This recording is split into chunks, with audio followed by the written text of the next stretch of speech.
You know, we toss around the phrase the end of the world a lot, but I always wonder what people actually mean. Is it total destruction?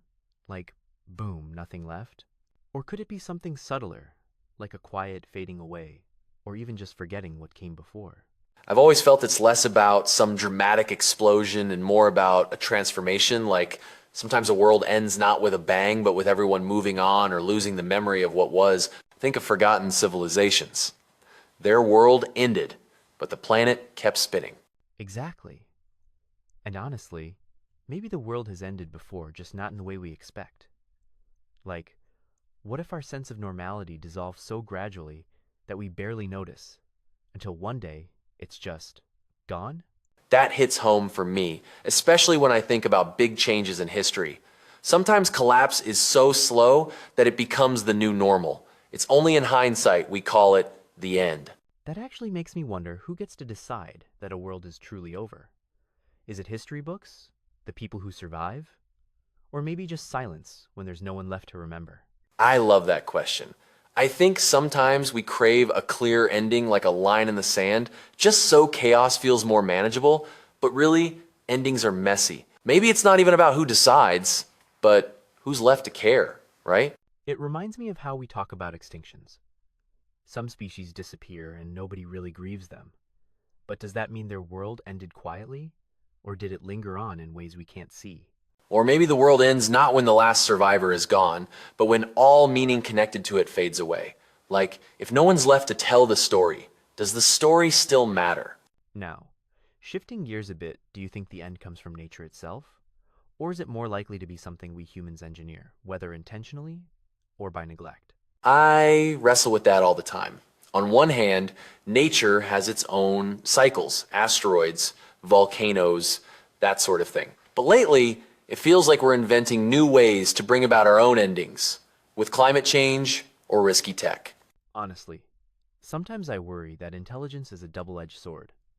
We invent brilliant things, but those same inventions like AI or nuclear power could easily tip the scales if we're not careful. That's what gets me.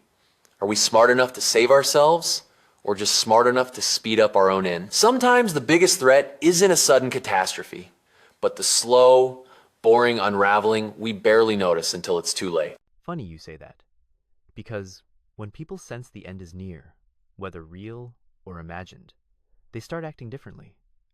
Do you think fear of apocalypse brings out the best in us, or the worst?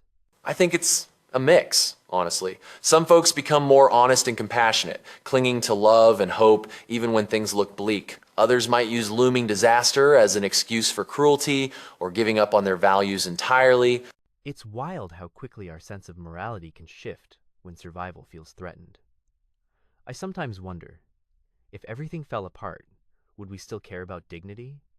Or would it all come down to just making it through another day? That dilemma fascinates me. Survival and dignity can clash, but I think a lot of us would still hold on to, meaning maybe even more fiercely, because it's all we have left at the edge of everything. That brings up another rabbit hole. If humanity really did vanish, should AI or some other intelligence keep our memory alive?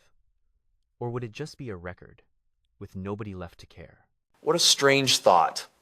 I guess memory is its own form of survival. But if there's no one left to understand or feel it, is it still meaningful? Maybe AI would become the historian of a world no one visits. Or maybe the urge to preserve is just us, projecting our own fear of being forgotten. If no one is there human, or not, does the end even matter? Sometimes I think the real question isn't who remembers us, but whether anything needs to. Maybe letting go is a kind of peace, even if it feels unsettling for us right now. After all that, it feels almost comforting, or maybe a little bit sad to ask, is accepting the end a sign of wisdom, or just giving up? Would knowing exactly when it all ends even change how we live? I think there's some wisdom in acceptance. If you know things are finite, you might find meaning in the moment instead of clinging to an impossible forever. But I get how scary that can be, too. Yeah, maybe the end doesn't have to be tragic. Even if nothing lasts, that doesn't erase what mattered along the way. I find a weird comfort in the idea that something finite can still be sacred. Totally agree. Maybe the real question for us isn't how or when the world ends, but what we choose to value while we're here. Even if nobody remembers, maybe the living of it was enough.